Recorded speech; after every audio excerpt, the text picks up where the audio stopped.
I want to tell the story real fast because we want to keep it moving. I'll give you sort of like not the long version and not the short version, but the medium version, because believe me, I've told it many, many times, and as we all have over 30 years of lectures, and I get requests to do seminars such as this about this story, and I'm fairly well practiced in it. I was not in Dallas the day the president was shot, rather at the moment the president was shot. I was on day off, vacation day, from my assignment as a reporter for WNEW Radio. And I decided that morning to go down and see my dentist, Painless Pete Koutros, and get that done, and then go down to Greenwich Village and have some lunch with some friends and maybe buy some Christmas cards and so forth. And I took this subway to West 4th Street, came out of the subway in New York City, and a woman came up to me immediately, and she was screaming, crying. Her face, I recall, was matted down with hair, wet hair, and her face glistened with tears, and she was screaming at me that the president has been shot, the president has been shot. And cynical, I was pretending to be cynical in those days as a young, cynical reporter. And I said to myself, when the tourists come out tonight, lady, you can tell them that story. I don't believe it. But then I looked around, and there was an electricity in the air. And New Yorkers were doing something they never do. They were talking to each other. They were stopping and listening to these radios that they had. And I said, and I suddenly got terrorized, and I said, what if it's true? I ran across the street, put a nickel in the coin box, the telephone box. It was a nickel in those days, remember? And I called my office. I did not have to ask the question, what about Kennedy? But as soon as the phone was answered, hello, newsroom, and I heard this enormous rush of teletype machines, people screaming, telephones, and my heart sank, and I said into the phone, what's this about Kennedy? And the guy, this is an accurate quote, he said, get your ass up here. And that, I mean, historically, I have to tell you that. Whether it's worth anything, that's what he said. And I slammed the phone down, and my immediate response was, God damn it, they got him. And if you recall all of the publicity about this trip to Texas, that was unsafe, shouldn't go. Civil rights problems, don't go down there. Everybody was saying, is it going to happen? Is something going to happen to the president? And we, in the news business in New York, were talking about that possibility. And I felt at that point that he was done in by extremists, by segregationists, for lack of a better label. I grabbed a cab and went uptown, and that ride I can tell you about briefly. You talk about the cynicism of New York City cab drivers. The radio was not on, and I jumped in the cab and said, turn on the radio, turn on the radio. He says, what's going on, what's wrong? I said, well, didn't you hear the president's been shot? Jammed, the telephones, you couldn't make a call, you couldn't get out of the city, and I just kept giving this guy $20 bills, and I said, get there, man, any way you can. We went over backyards, through piles of laundries, and, went rushing out to the airport. I'm trying to figure out, what the hell do I do now? Who's going to Dallas? I said, Delta Airlines has got to be going to Dallas. They fly to Dallas. So we went to the Idlewild Airport terminal, and I went running in. I had the guy wait, and the guy said, the whole airport is paralyzed. We're not taking off. The government is shut down, all transportation.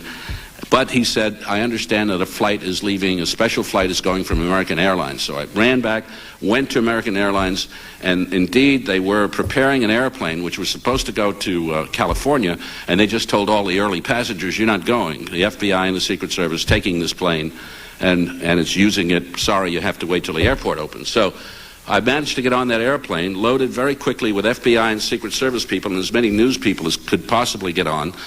And then it took off without waiting for anybody. And I remember Bob Considine being on it, and I think Jimmy Breslin and a few other big-time New York correspondents, and little old me with my tape recorder. A very dramatic flight. And I want to get to the main part of this, but I won't tell you about the flight. But we were told about the portions of the story that we did not know. By the time I got on the airplane, I knew the president was dead. I was handed also, by the way, this piece of copy and a bunch of UPI and AP copy. And it is the bulletin, Merriman Smith's bulletin, which I still have preserved. President Kennedy and Governor John Connally of Texas have been cut down by assassins' bullets. They were shot as they toured downtown Dallas in an open car, et cetera, et cetera. He dictated that from the top of his head. And by the time I got to the newsroom, this was given to me and a stack of other copy and the tape recorder, and off I went. And all the way down, in the airplane, we could hear as an airplane flew over a city of large enough size, the pilot would pick out of the air the radio reports and pipe them into our cabin. So we knew about Lee Harvey Oswald. We knew about Tippit. We knew all of the Mexican border was closed. We knew about the tension in the country.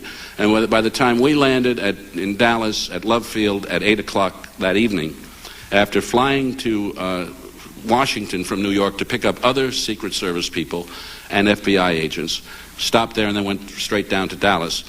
We got off at about 8 o'clock, and we were pretty much ready and briefed to cover the story. I went right to the police station and began covering the story, waiting for Oswald to come out. I was there when they held the rifle up, and I was amazed that they were out there showing this rifle to everybody. I mean, New York City, they would never do that. It's a piece of evidence. They would be looking at it and protecting it.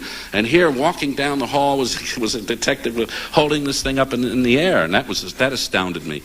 And we expected Oswald to come out at various times. And I recall filing several stories and then hearing a lot of the reporters say, not so much the Dallas reporters, but the out-of-town reporters and also the foreign reporters who were there from New York City and from Washington who had arrived with us and had gotten here somehow, starting to talk already about a conspiracy and also about the possibility that the police were beating Oswald because they had noticed this cut that he got in the black eye at the Texas Theater. And they were pressuring the police to bring Oswald out. We want to see him. If you're not beating him, why don't you show him to us? And I guess they decided at about midnight to bring him down because that's exactly what they did. And my theory is that they brought him out simply to prove that he was not being maltreated behind closed doors. And into the lineup room I went, covered the story. Of course, the deal was that we were not going to ask any questions. Oh, no questions, bring him down. We only want to look at him. And Captain Fritz agreed to that, and Jesse Curry did too. No questions. Of course, as soon as he hit the door, everybody asked a question. The rules went out the window. Oh, here he is, the most notorious prisoner in American history, and right in front of us. I'm going to ask this guy a question. And I screamed at him like everybody else, did you shoot the president? And he didn't answer. He came in. And how did you get hurt? And other questions that were around the periphery. And then everybody said, let's ask the same question. Did you shoot the president? And then he said, no, that's what I'm accused of. I didn't shoot anybody. And then the rules were broken. They whisked him away. When the dust cleared, Henry Wade, the district attorney of Dallas County, was doing an interview talking to reporters. Now, I was desperate for a telephone. Could not find all of the guys in the know, all the local reporters knew exactly where to go. And I was just out of luck. And I ran out into a room outside of the lineup room, and there I saw some telephones. And I'm dialing New York, and I said, I've got to get Henry Wade on here. I'm going to do an interview with him. After this, we're going to get a fix on the story. Stand by to record. And I'm yelling and looking around frantically like that, and up comes this little guy in a blue suit, much like this one, pinstripe suit, with a gray fedora. And he says, what's the matter? I said, I'm looking for Henry Wade. He said, what are you, a reporter? I said, yeah. He said, where are you from? New York. I said, are you a cop? Because I thought he was a vice cop. I said, here's a detective. He's got an office. I'm going to use his phone. I got to humor this guy. So he says, no, my name is Jack Ruby. I run the Carousel Club. I said, well, that's amazing. I said, Jack Ruby, I said, what is it? He said, here, come on. He gives me his card. And he says, get some of your guys down after this is over with and come on down and have a beer. We have a lot of girls there, take care of you. And I said, so I played along. And I said, okay, I got your card. Right here. Put it right here, right? Okay. Now, I got to have Henry Wade over here. Can you go get him? I got to watch the phone. He said, just a minute. He said, no, do you want Henry Wade? I didn't ask him. He said, do you want Henry Wade? Hold on. He goes running over to Henry Wade, taps him. He says, Henry, guy from New York. And Henry looks over and he says, tell him I'll be right over there. So, astoundingly, Jack Ruby arranges an interview with Henry Wade, the district attorney of Dallas County. Now I'm saying, this guy is really wired. And Ruby disappears. And Henry Wade walks over, and I do the interview. And I'm absolutely flabbergasted by all this, but nevertheless, I continue. I did a great job on the interview. Everybody's congratulating me. Personal interview with Henry Wade, blah. I go to KLIF because we had an arrangement with them. My office, in the meantime, had told me that we're going to get you a place to work. We need a lot of stuff in the morning. So I'm working away at KLIF, and in comes somebody. I'm studying, and I'm concentrating on my copy and on my tape recording, and I'm trying to pick out a thing. And I see somebody walk in front of me, and the next thing I know, when the engineer is telling me, "Do you want a sandwich? You want some coffee?" I said, "Oh, did you order out?" He said, "No, Jack Ruby just brought over some sandwiches." That was, by the way, the sandwiches that Gary was referring to. We finally got them around 2 o'clock in the morning after he did not find Gary down at the police station. He said, "I think I'll bring him to KLIF." So it was a great sandwich, I'll tell you. And I said, "Jack Ruby," I said, "there's that weird guy again." Now, I made him as a buff, as a police buff, I'm going to hustle this up, as a guy who did hang around firehouses and so forth for the excitement. So I wrote him off. The next time I saw Ruby, and here's the climax, was that morning. And I'll get to it very quickly. I decided, because I knew it was going to be 10 o'clock in the morning, I went over there about 9:15, and I practiced running down the steps of the police headquarters from the third floor to the basement, because my idea was to interview Oswald as he came out of the detective's office, because everybody was set in the basement, and me and my New York quickness, I suppose, I was going to be a sharp guy, get a big scoop and interview him upstairs. And I was with Jerry O'Leary, who had the same idea of the Washington Star. Jeremiah O'Leary, who's practiced running up and down with me, and in case we missed him. And out comes Oswald at the appointed hour. It was well after 10 o'clock. I guess it was around 11:15, 11:20. And I went forward with my microphone, and I said, "Do you have anything to say?" And I got pushed against the wall, and he threw Oswald into the elevator, and down he went. And my heart went with it, because I said, "I'll never work again in the news business. How stupid could I be? Here's this prisoner leaving the basement. I'm not going to get a description of it. How do I explain this to my boss that I wasn't there?" Flew down the steps and was glad that I did, because I practiced it. I knew what the pitfalls were, and nobody stopped me. I was amazed, because there wasn't a cop on the steps saying, "Excuse me, where are you running to?"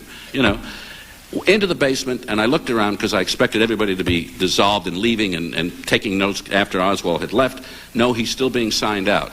And I went, I said, well, I was greatly relieved. I had to find a place in this great crowd to describe this, and I squeezed into this, next to the bumper of the car in which he was to go to the other jail. And I'm squeezing in and squeezing, and went big elbows out, and I said, "God, I got a great shot here," quote unquote. And Oswald starts to come toward us, and I did not know it, but I stood and squeezed in right in front of Jack Ruby, who was waiting to shoot him. And here comes Oswald. Everything is very fast, split seconds. Oswald's coming toward me. I went forward with my microphone, and again I said, "Do you have anything to say in your defense?" Now, just as I'm saying that, I hear 2 or 3 footsteps, and this black flash in front of me, and I heard a bang and a flash against Oswald's sweater, his blue sweater. I could see the flash. And I looked down, I said, "I've been shot." I said to myself, "I've been shot. I got too close to this one."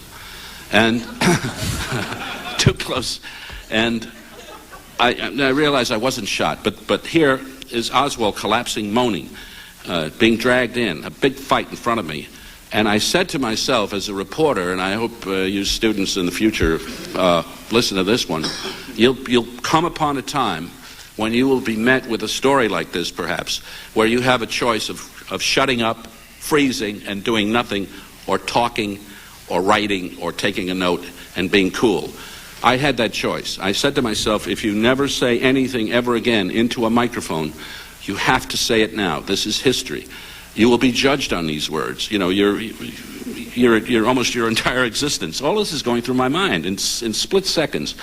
And I said the only thing that I could say, which is what I witnessed in front of me: Oswald has been shot. A shot rang out. There's a struggle. Now, how's that for brilliant reporting, huh? Wow. Perceptive reporting. Oswald has been shot. How did he get that idea? And I described the fight. I really didn't know what I was saying into the microphone. But I remember going down on one knee, because I saw policemen with their guns out, and I don't know whether he was a Texas Ranger or somebody was yelling at me to stop or to freeze. I forget his words. And if you've ever tried to talk into a microphone like this, you're going like, I'm frozen.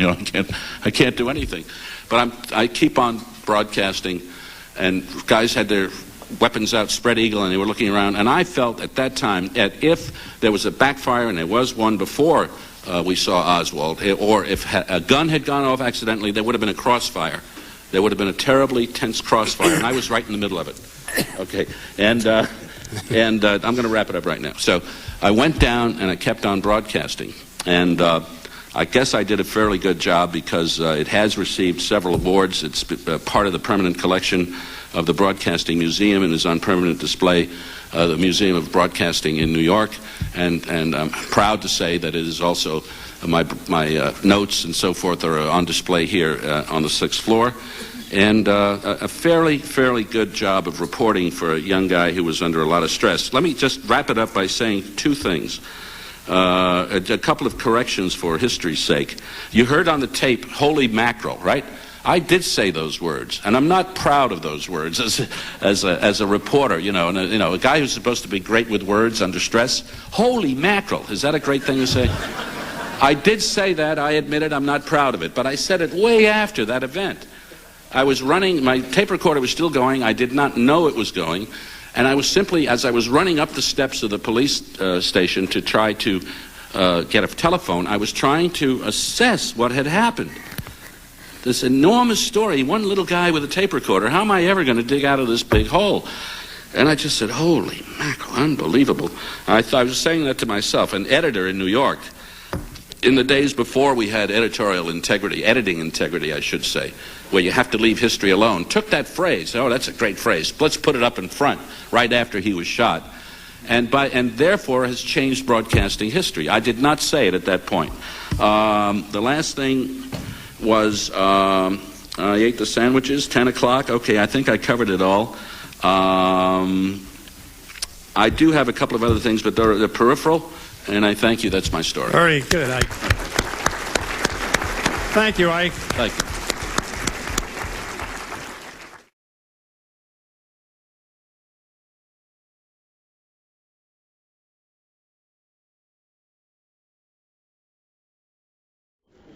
Yeah, he's got to be here.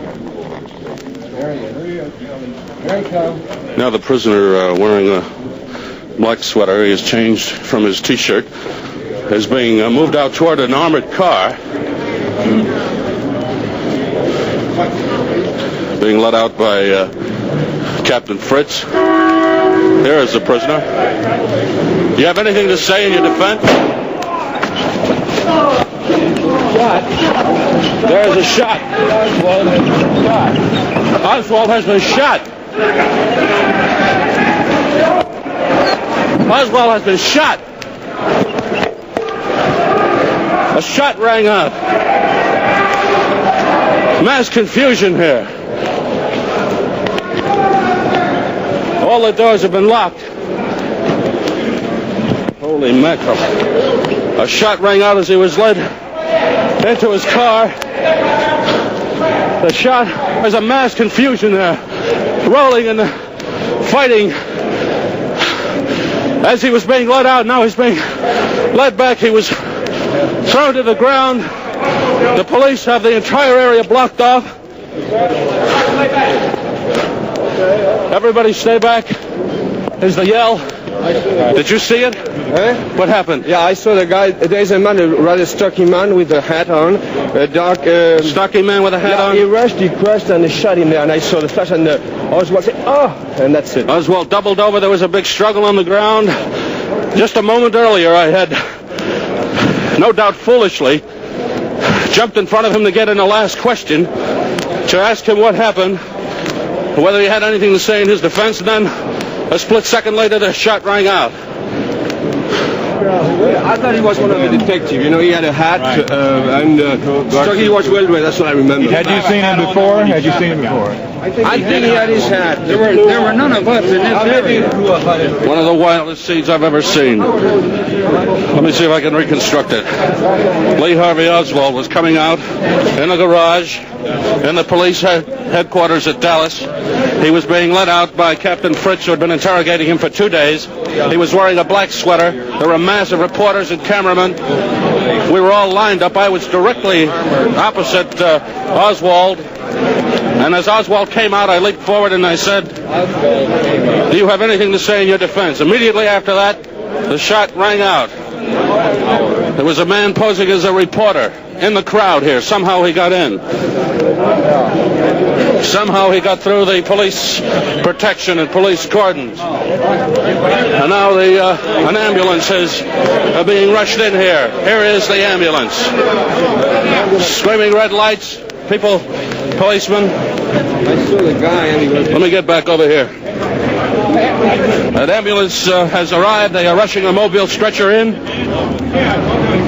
Oswald was carried back into the hallway. Here is young Oswald now. He is being hustled in. He is lying flat. To me, he appears dead. There is a gunshot wound in his lower abdomen. He is white. Pull the top down there, yelling. Here's the driver. Let the driver by. Oswald, white, lying in the ambulance. His head is back. He is out, unconscious. Dangling. His hand is dangling over the edge of the stretcher. And now the ambulance is moving out. The flashing red lights. Detective hopped in. Oswald rushed out of here.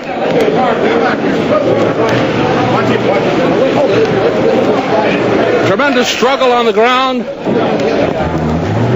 as Oswald doubled up. Now he's off to the hospital, Parkland Hospital, we believe. Can we leave? Here are some police officials.